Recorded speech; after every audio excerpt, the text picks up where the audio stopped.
Start the record really quick. So without further ado, I'm going to hop right to our first reader tonight, which is Anthony Febo, the one and only. Being very little introduction, but I'll read a quick bio. Anthony Febo is a Puerto Rican artist from Lowell, MA. Febo lives at the intersection of poetry, theater, performance art, mixed media, and education. For the last 11 years, he has been a dedicated learner of the arts and youth arts education.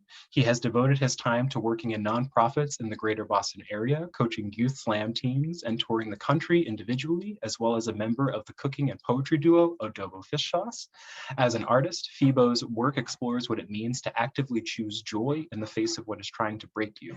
Using spoken word poetry, aspects of theater, and elements of cooking, he examines issues such as toxic masculinity, family and mental health, culture and identity, and the role representation plays into a person's development. Febo resides in East Cambridge with his orange cat Finn, his French bulldog Oscar, and his wife and artistic partner Carly, and newest addition, little Luna. So without further ado, please give it up for Anthony Febo. Hey, wherever it is that you are, I envision hands clapping, fingers snapping. Hopefully there's a smile or two, and if not, then hopefully we can make it happen by the end of our time together. Hello, thank you so much, MJ, for the intro. So many things are happening. Our dog Oscar passed away 2 years ago. I'm living in Austin now. There's so many things happening. I'm like, I gotta send you some new stuff. That's on me. But we're here and it's me to go first. And I just, I'm here to talk some trash and have some good times. I'm also here, since we're specifically talking about the book, which boom, this is what it looks like. Shout out, it's cute, you know what I mean? It's very cute, at least I think so, this book, I'm about to drop it on y'all, This book came out one day after my dad's funeral, and it's a very heavy combination of things, because a lot of the poems in here are about him. He passed away from Alzheimer's and has had it for a while, and so we knew we were going to be dealing with it. I'm gonna be reading some of those poems, since we're talking about we're talking about the book, going to honor him. So I just want to give an overall just content, just so y'all know, right? I'm dealing with some dead dad situations, some infidelity, some healing from generational trauma things. So that's what's going to be happening today, and hopefully we can do it. And if we're going to cry, let's cry together. You know what I mean? Thank you so much for those that are saying beautiful things in the chat. I'm gonna hide it. I'm gonna hide it because I get excited. I'll take care, and I'll read that later. All right. The first one I want to start with is your boy's a bit of a geek, and it's nice to know where I get it from. So shout out to my pops for making that happen. This poem's called Far, Far Away. I want to hold all the memories my father is forgetting.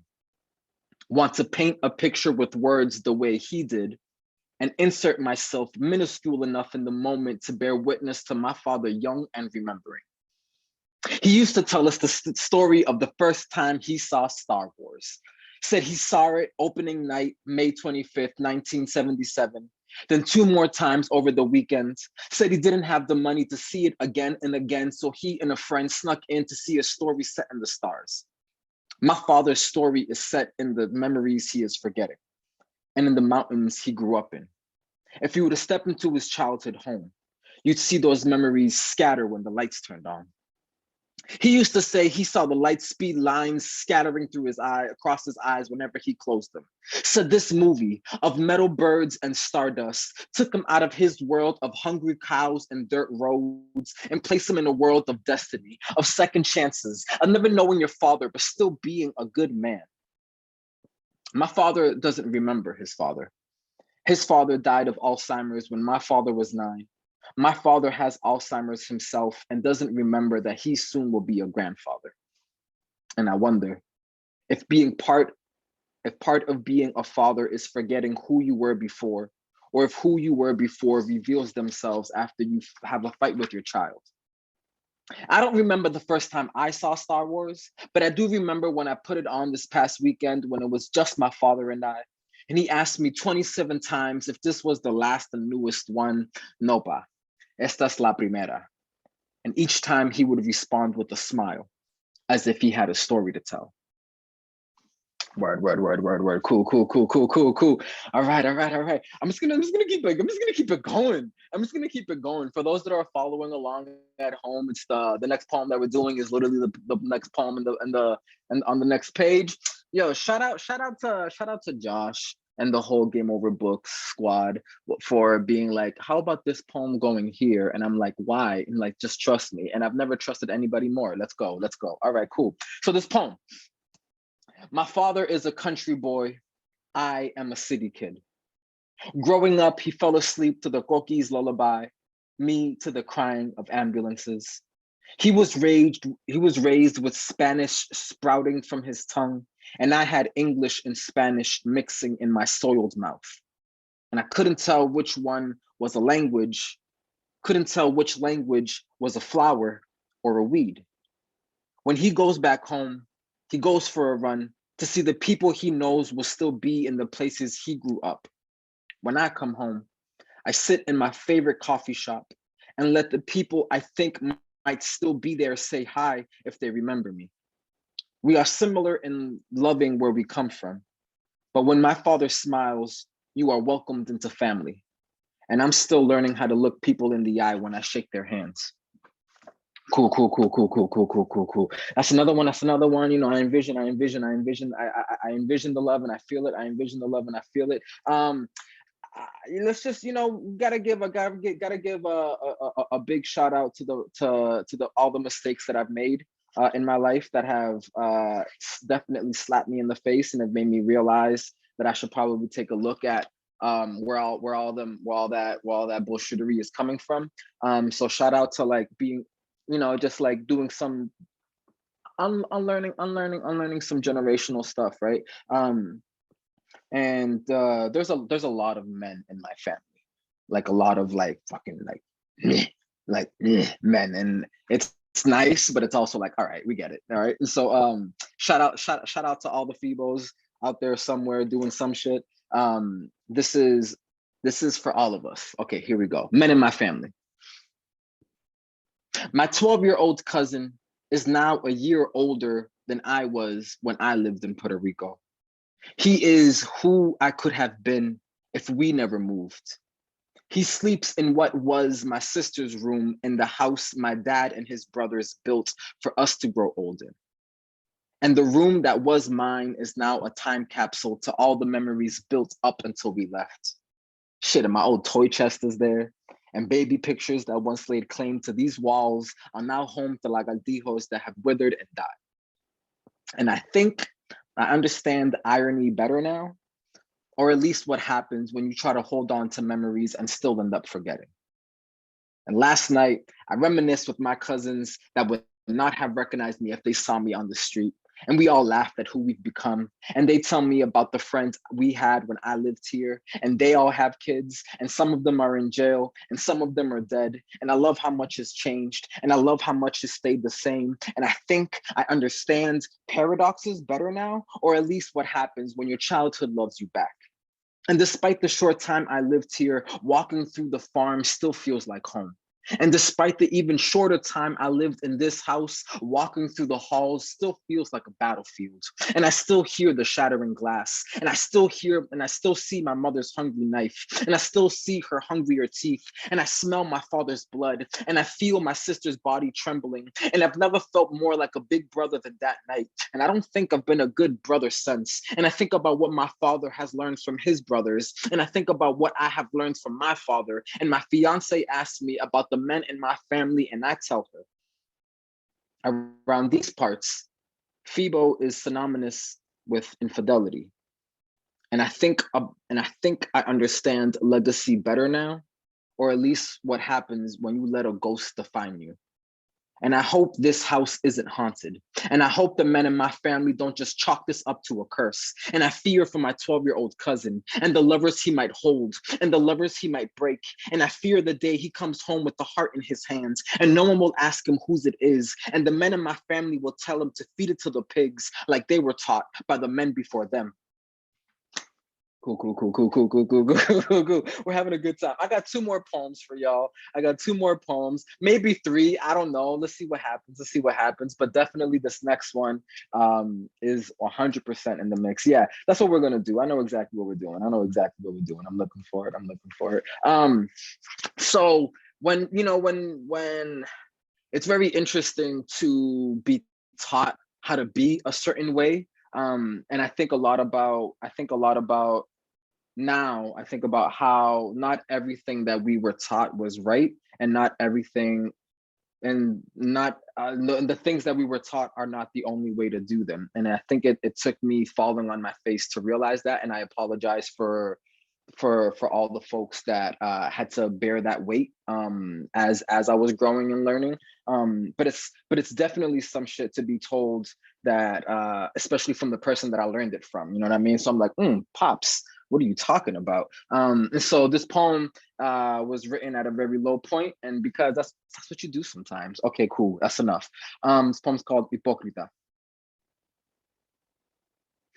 When my father learned how many of his sins were splintered in my feet, he sat me down to talk to me like I haven't seen his horn, as if I was unaware of the tsunamis that can be caused by touching a body that isn't what you called home, like I haven't fallen asleep to the concert of shattered glass, or counted my bruises instead of sheep the night my lover discovered the real weight of my name.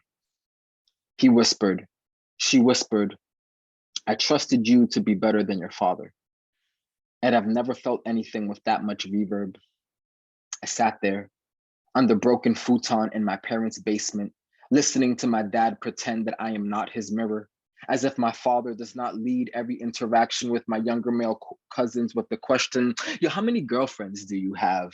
And I sat there, slowly turning into a riddle, wondering if my tongue still remembered the Spanish word for hypocrite, wondering how many headshots would it take for me to kill my teenage self rising from the grave I buried him in, because that version of me hated my dad for the same reason he is talking to me now. And I can't spell irony without capitalizing the I, how it was I that held the door open for lust. I said, treat this like your home.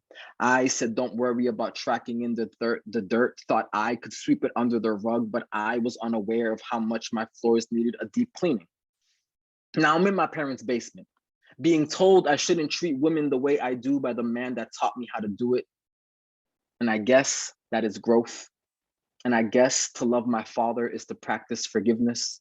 I learned that from the way my mother still laughs at my father's jokes, how my mother didn't laugh for the 2 years they were separated, how she hasn't laughed since I've moved back into their basement.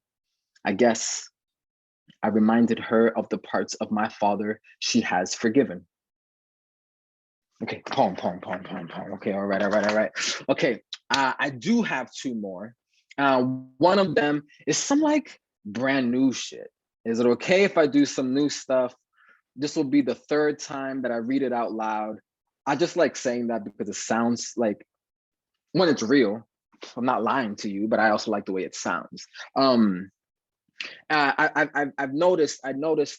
realized that, especially since the creation of this book, how this book has been a compilation of 10 years of poetry. The earliest poem in here was written in 2010, all the way up until I got married, and like a section of poems that I wrote after I got married. And I really haven't written that much since then, and especially since my pops passed, I haven't been writing as much. So this is one of the first poems that I have genuinely felt like I've written. And I've also been like, I need some more grown. I'm grown. I have a fucking kid. Like, your boy's grown. I need some more grown poems. These are a lot of like, shout out to the version of me that wrote these poems, but like, it's time to grow.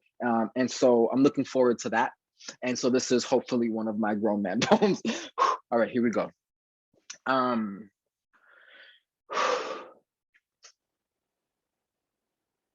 I've been placing my dad alive and healthy in recent memories when I think of them.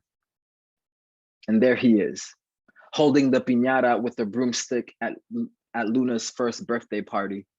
The stick is leveraged far enough so stray swings won't strike the soft spots. Look at him, standing over the busted piñata after the vultures have cleared the insides. Give him space. Watch. With broom in hand as he kicks up the carcass and flurries the staff around, bending the memory of this moment to his will, cementing the space he always takes by cleaving the candy carrier in two. Whatever, Bobby. It was already broken. And there he is, singing the to you in between the birthday song, inching his finger towards the icing. Papi, no, we're still in a pandemic. Okay, we're all outside. But papi, that's not the same. I work with what I got. And then shoves a cupcake in my face. And now I'm mad, right? More that it didn't happen than it did. But there's no need to wonder how my mother is holding up lately, because there she is, genuinely smiling. And another photo her husband is forcing us to take. Okay, this time sin la gafa. Okay, this time con el puño. Pero espérate, falta mi photo. And now he's holding and kissing Luna and telling her a memory can fade. So we take pictures to help us remember. And my father hasn't forgotten. Here, my father puts on a show so you won't forget. Here, I'm reminded how my imagination has paid my bills my entire life. How my entire life, he knew Alzheimer's was coming for him. So we planted joy seeds and watched palm trees grow in people's smiles. So in the memory of my daughter's first birthday, I see her miles tall. And the warmth of that August day compressed into my father's laughter, I hear in my head as he says, I'm alive, puñeta. I'm in your bones, coño. To forget me is to forget how to breathe, as the air whistles into my lungs right before we blow out the candle. Word. Cool. And I just want to read like 4 haiku real fast. I've been doing this thing where I write a haiku for every diaper change that I've been doing with my daughter, and she's 15 months, and it's like close to 2,000 haikus, and I'm tired. So I'm just gonna read a few because you know why I'm sad, and so let's do something that's not as sad. You know what I mean? All right, cool. Here we go. But I thought your butt was on your butt. So why is there poop on your back? And if I don't say big stretch every time you stretch, am I still a dad? The full moon shines while I clean your full moon behind, and I bask in both. Soak in each moment. Yes, but for now, diapers do most of the soaking. I will gladly do this dance of cleaning up your mess all of my life. Okay, I'll stop there. All right, cool. Thank y'all so much. You're amazing. I can't wait to read these comments. I cannot wait to hear the rest from the Game Over Books fam. I'm very honored to be press mates with these phenomenal poets. I don't know where you plan on doing. I'm sure you're already here, but grab a little something warm, a little something. We're in for a good night. Thank you, y'all. Appreciate it. Oh my God, Febo, just bless you every time. The energy you bring is, I can't even describe, honestly. That is exactly what I needed to start this off. Oh, I'm really ready for the rest of this reading now. And with that being said, let's just get right into the next. So we have none